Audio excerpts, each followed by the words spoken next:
तोंडातून बाहेर पडल्यानंतर मागे घ्यायचे नसतात. तर जो प्रकार झाला त्याला नॉर्मली मी ज्या गिरण गावात वाढलेलो आहे त्याच्यामध्ये वेगळा शब्द वापरला, पण तो जाहीरपणे वापरणार नाही, माझ्या जबाबदारी तो शब्द बसत नाही. पण जो प्रकार सांगलीमध्ये झाला त्या प्रकाराची रिॲक्शन नाही, पण त्या प्रकाराला उत्तर द्यायला लागेल. आणि म्हणून 1 तारखेला संध्याकाळी 5:30ला आतापासून डायऱ्यांमध्ये नोट करा की 1 तारखेला संध्याकाळी 5:30 वाजता रात्रीपर्यंत ठिकाण ठरेल जातीयता, म्हणजे त्याला म्हणतात की जातीच्या आधारे राजकारण आणि विकृत मनस्थितीचा रावण जाळण्याचा कार्यक्रम आपण करणार आहोत. त्याच्या आधी एक सभा होणार आहे, ज्या सभेमध्ये एक भाषण झाल्यानंतर त्या काळात कोण काय बोललो याची क्लिप दाखवणार. मग सुप्रियाताई म्हणाल्या की मला एकादशीला मटण खायला आवडेल. अरे 18 लाख वारकऱ्यांची चेष्टा करता काय? हां, मग ते मिटकरी आता आहेत पार्टीमध्ये, मांडीला मांडी लावून बसतात, पण ते जे बोललं ते जाणार आहे का? तेव्हा ते कुठल्या पार्टीत होते? काय म्हणाले मिटकरी इस्लाम बोला, आणि काय क्लिप फिरली, कोण टाळ्या देत होते तुम्ही अभय मिटकरीच्या बोलण्याला? गोपीचंद अमोल मिटकरी, गोपीचंद पडळकरने जे वाक्य म्हटलं ते त्याने म्हणावं न म्हणावं याची चिंता करणारं आमचं महाराष्ट्राचं नेतृत्व देवेंद्रजी खंबीर आहे. भल्या भल्या माणसांना टॅकल करतात. गोपीचंदला तर कान त्याचा धरतील धरायचा तो. मला आठवतो, मी राज्याचा अध्यक्ष होतो, कोविडची साथ होती आणि सोलापूरच्या काय बार्शीच्या कुठल्या तरी प्रेस कॉन्फरन्समध्ये गोपीचंदने असं म्हटलं की शरद पवार हा कोविडचा विषाणू आहे. प्रेस कॉन्फरन्स आटपून बाहेर यायची वाट बघत होते देवेंद्रजी. बाहेर पडल्या देवेंद्रजीने फोन केला गोपीचंदला, विचारा की देवेंद्रजी महाराष्ट्राची संस्कृती नाही, तुम्ही यापुढे शरद पवार असं बोलायचं नाही. तुमच्याकडे मिटकरीचा कान कोणी पकडला? तुम्ही ते टाळ्या देत होता स्टेजवर बसल्या बसल्या. आणि त्यामुळे गोपीचंद काय बोलला त्याचा स्वतंत्रपणे विचार करू, त्याला करेक्ट करण्याची व्यवस्था आहे. देवेंद्रजींनी तुमचं काय घोडा मारलाय? आरक्षण दिलं मराठा समाजाला, हे देवेंद्रजींची चूक झाली. धनगर समाजाला आदिवासींचे सगळे सवलती दिल्या, ही देवेंद्रजींची चूक झाली. 22,000 गावांना जलयुक्त शिवाराच्या माध्यमातून पाणी दिलं, ही देवेंद्रजींची चूक झाली. अटल सेतू सारखे ब्रिज निर्माण केले, पुण्यात मुंबईत नागपूरमध्ये मेट्रो निर्माण केलं, ही देवेंद्रजींची चूक झाली. शेतमालाला भाव दिलाय, ही देवेंद्रजींची चूक झाली. काय तुमचा घोडा मारलाय? तुम्ही घाबरता म्हणून सगळे एकत्र येऊन अटॅक करण्याचा प्रयत्न करता. यापुढे कार्यकर्त्यांनी अंगावर आलं तर शिंगावर घ्यायचं आहे. हम किसी को टोकेंगे नहीं, इसके बाद किसी ने टोका तो छोडेंगे. आम्ही कोणाला टोकायला जाणार? आम्ही खूप नम्र माणसं, मी खूप प्रेमाने बोलतो. पण तुम्ही काही बोलायचं? जातीयवाद कोणी जोपासला या महाराष्ट्रामध्ये? ज्या वेळेला छत्रपती श्रीमंत छत्रपती संभाजीराजे, आम्ही तर श्रीमंत छत्रपती म्हणल्याशिवाय बोलत नाही, श्रीमंत छत्रपती संभाजीराजेंना राष्ट्रपती कोट्यातून राज्यसभेवर मोदीजीने नेलं, त्यावेळेला हेच पवारसाहेब म्हणाले आता पेशवे राजे ठरवणार का? अरे त्या वाक्याचं काय अर्थ? ही जातीयता कोणी निर्माण केली? आणि समजा पेशवे, चला पेशवे, पण त्यांनी नेलं ना राज्यसभेवर. इतक्या वर्षात तुम्ही आमदारकी पण नाही दिली ना. आणि मग पडले असते आमचे शाहू महाराज, अशी पडतील अशी लोकसभा दिली परवा, नशीब त्यांचं ते वाचले आणि जिंकले. पण संभाजीराजेंना, म्हणजे मला सगळे प्रसंग आठवतात. ही वेळ नाही, मी बोलणार आहे 1 तारखेला बोलणार आहे, काय बोलायचं ते 1 मिनिटात माझं बोलणं संपवतं. मला सगळे प्रसंग आठवतात. संभाजीराजांना राज्यसभेवर पाठवण्याचा निर्णय झाला.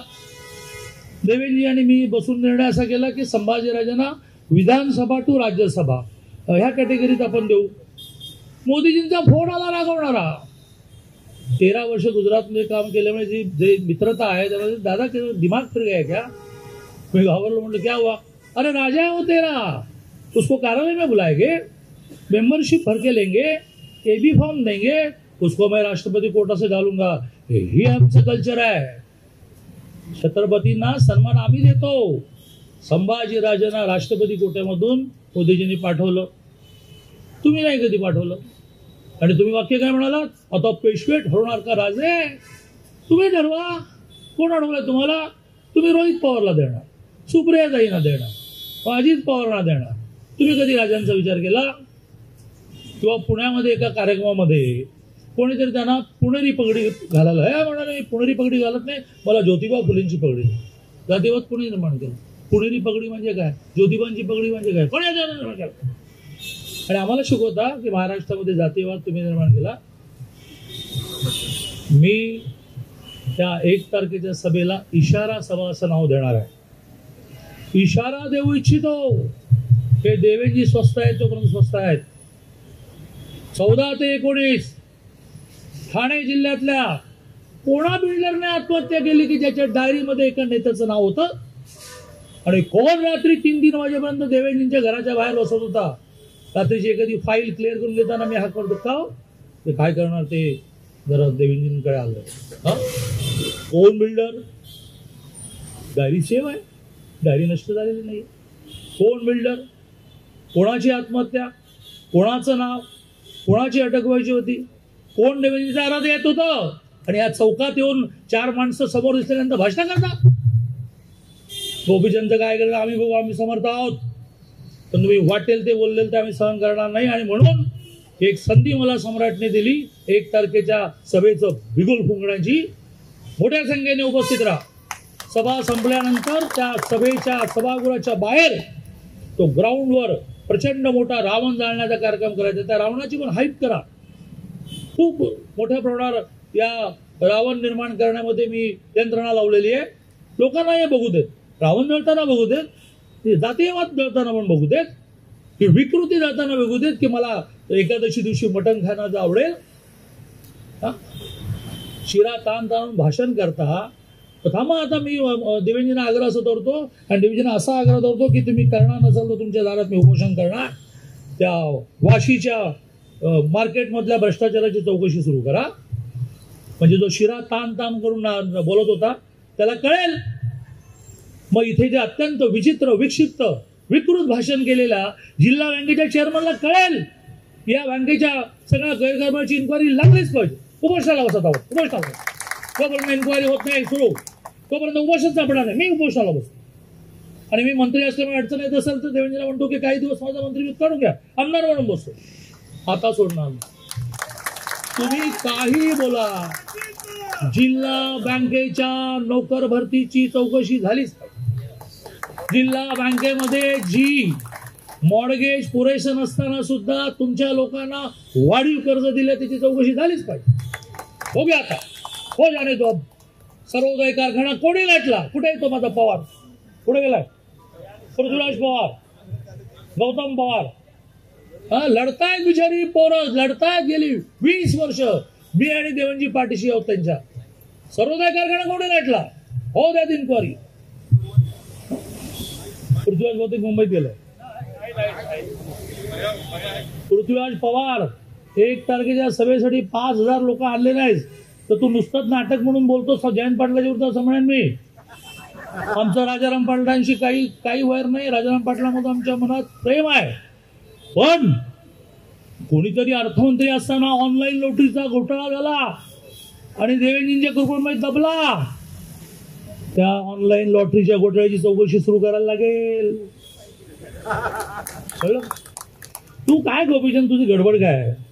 थोडं दत्त जरा जास्त कर. अतिशय डोक्याने चालायचं. राजाराम बाबूंच्या पुतळ्याला नमस्कार करायचा आणि जयंत पाटलांच्या विरुद्ध भाषण करायचं. तू वेळा उलटाच करतो. तू राजाराम पाटला बोलतो. राजाराम बाबूंबरोबर बोलू नको.